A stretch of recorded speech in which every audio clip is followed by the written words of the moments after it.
campuses, holding commencement ceremonies this semester to award honorary bachelors of humane letters and degrees to our former Japanese American students. Though long overdue, these honorary degrees represent a rising that's wrong. I had this teacher that I really loved who taught math and physics, and I was the only girl in class. And so, of course, then I knew I had to go on to college with studies of that kind, and I had decided I'd be a chemistry major, and with that one has to go to college. My mother thought it was outrageous because girls didn't do that kind of thing.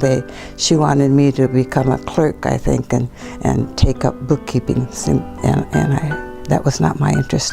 So I said I'd become a chemistry major and a math minor, and that was my goal. I became what's called in those days schoolgirl, much like an au pair today, where I went to live with a family in Saratoga. And this is what I did and earned my board and room and could go to school from there. The bus driver that was always taking us back and forth to Los Gatos said I could not get on the bus because it was he knew it was more than 5 miles to Saratoga. And so my high school friend said, she was with me, she said, we both just stood on the street and we just cried. But after that, I could not ride the bus anymore because I was not allowed to. But the man of the house where I was staying in Saratoga then, so he took me back and forth to school. The family I was with said to me, you know, why don't I start at San Jose State, it's a smaller school, and then go on to Cal. So that was my intention. Evacuation orders were coming out, or we didn't know what would be happening, so I didn't think I'd be able to finish another quarter, so I didn't even sign up for it. There was a War Relocation Authority, had an office in St. Louis where they helped those who came out, the Niseis who came out of camp, to either find work or find living quarters. I went there and said I want to work in a lab.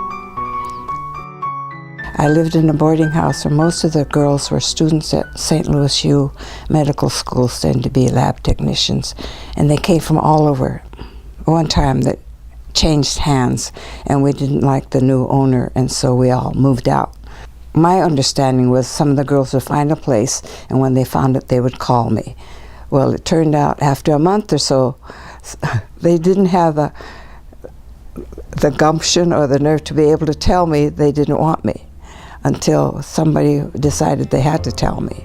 And so that's when I first realized, all right, there are still people with prejudices. I don't think I really thought about being independent. It was just, to me, it was just a way of life, the way I was going to do things. And as I look back on it now, I guess I was, because I wasn't doing as my mother thought I should. That I was doing as I felt I wanted to do. The commencement ceremony, I will tell you, was the most touching thing. These individuals succeeded despite having their lives uprooted and their dreams disrupted as a result of dramatic events that affected them through no fault of their own. And then the diplomas are awarded one at a time, and this young man read each name individually. Bessie Kawachi. By then the president had come down from the podium, and he was standing in front of the band, and each one of us was handed a diploma. And I thought, oh, that's when I started to cry. But to me, that was the most touching time.